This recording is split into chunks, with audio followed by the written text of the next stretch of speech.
Hi, welcome to another NDF interview with most probably one of the best dressed gentlemen in the drumming world today, Sticky Wicket. Nice to meet you. Absolutely. Yeah. Right, just a few questions for you if you don't mind. What is the best thing about the National Drum Fair? Well, it's a chance for all the drummers to get together once a year. Perhaps because we're all busy, we don't see each other. It's a great social and to see a lot of wonderful equipment that you can't see in your everyday store, basically. Brilliant. Do you have any sort of custom or vintage gear yourself? Yes, I've got a collection of 5 vintage drum sets. What are they? I've got, I love Slingo. I've got Radio King set. I've got a 60s Nars badge Slingo, 2 Rogers kits from the 60s, and a Ludwig Super Classic, plus some snare drums. Lovely. What do you think is the best thing about the National Drum Fair? Well, it's great because people, when you get together, you can exchange ideas, you exchange equipment, and somebody might have something that you've been looking for your collection, or somebody might just have something completely you haven't thought about, and oh yeah, I know what, I love one of those. Yeah, any chance of going out or swapping things and just generally meeting other drummers and talking drums. I mean, where else can you do that? Yeah, talking shop in one place is great. Yeah, fantastic.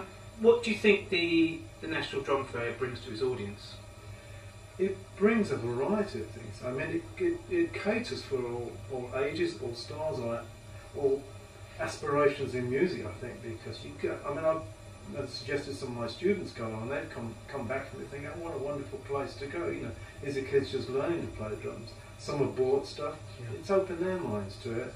And for us, you know, more mature players, you know, we can get together, learn from them and see some of the demonstrations, which are wonderful, from the Young Drum of the Year, etc.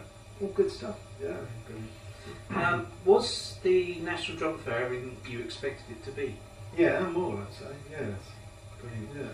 So is there any suggestions for anything you'd like to see at the fair, so maybe in our coming years?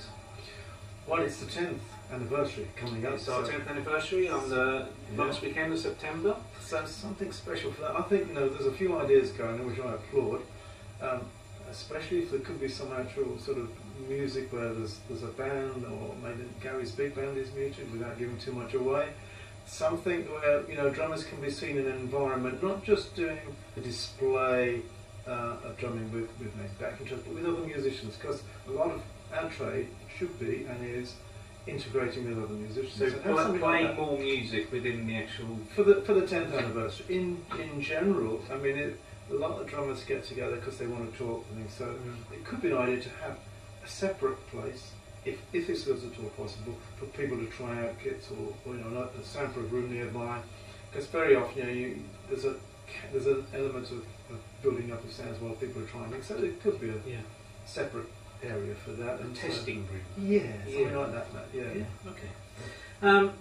If you had to relive one gig or event, which one would it be?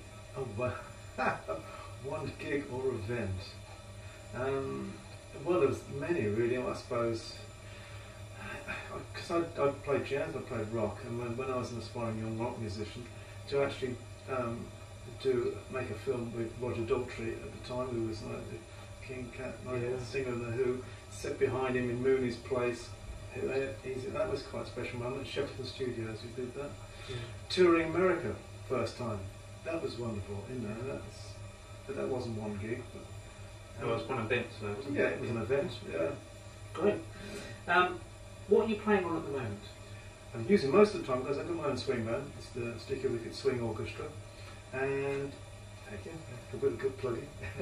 And using the Radio King set, which I adore. It's lovely. It's not everyone's cup of tea. It's got its own little quirks, but it's a special sound, and it's right for that music, and it helps you play in that style, because the sound it chooses.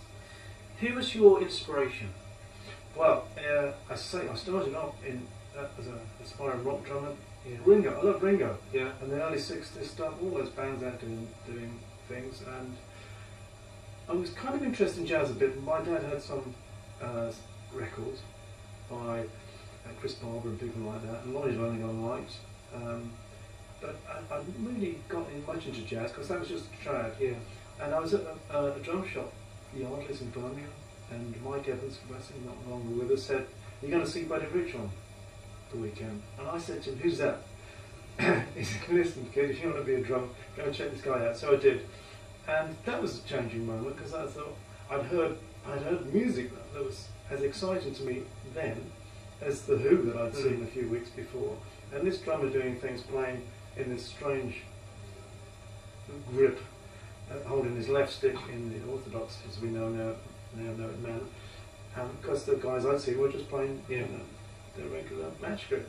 And I thought, wow, that's the most exciting thing I've seen. So that was an inspirational point, and I got into following Buddy Rich, as we all did. Yeah, when we discovered him. Brilliant. Is there any advice you would give to people who are just starting out or want to basically improve their playing? Well, get some help and instruction is very useful. I mean, you're a wonderful teacher, and you cover all sorts of styles and that. To get some of that help, because you can flounder for a long time trying to work things out, working them out wrong. There's no right or wrong way of doing stuff with drums, as you know, it's interpretation, but a bit of help is handy. Okay, is there any clean, funny stories you'd like to tell us? that involve drums? Oh, well, this is the National Drum Fair, so maybe on a gig, or whether it's someone you met involving drums, or. Well, nothing springs to mind that I could tell. I mean, there were some very funny stories when I was working with Steve Marriott. Yeah, go on. Because I mean, he was quite a character and quite a performer, and he very often he used to take umbrage with the sound system if it wasn't particularly good. And one night, bear in mind, it was quite a loud band, all three-piece, everything was cranked up, and I was whacking the sticks as hard as I could.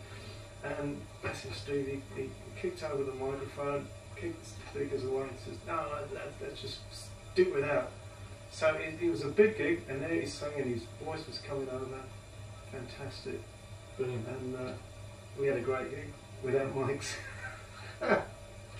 Which is not really a funny story, but if you're a musician, Well, no, yeah. Well, it's I only prefer myself, the acoustic stuff, because you don't have any problems with it. Yeah, exactly. Don't have to rely on it. If you had a time machine, which era in music or drumming would you go back to? Well, I suppose, the jazz era, the swing era, which obviously I've drawn to that in recent years. Yeah. And I find it an exciting era of music, the sounds and the big band stuff. And for drumming, I mean, in many ways, one can consider that the drum set, in its initial inspiration, is a jazz instrument. Yeah. Because it evolved in New Orleans from the black guys making their music using the Western Martian instruments, putting it all together.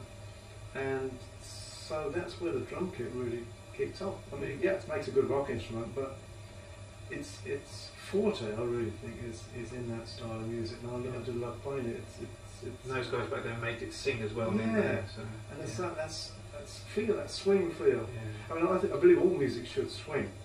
Whether it's rock music or classical, I presume. I don't know as much as you do on that side, but it's got to feel, if you think the swing would feel. And but it's at its pinnacle, I think, in the swing 1940s.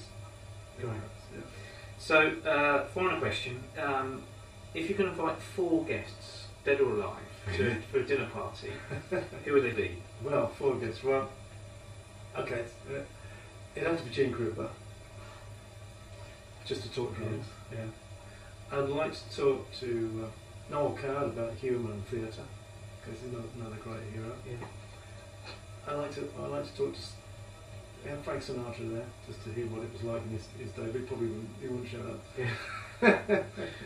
And a 4th guest, well, I guess I'd like to have Marilyn Monroe there, because she'd look very pretty in with all us 3 old guys there. Very good. Well, Well, Sticky Wicket, thank you ever so much for this interview. Thank you. And look out for Sticky and his swing band. I do believe they're around the country some of the time. And we'll see you on the next NDF interview.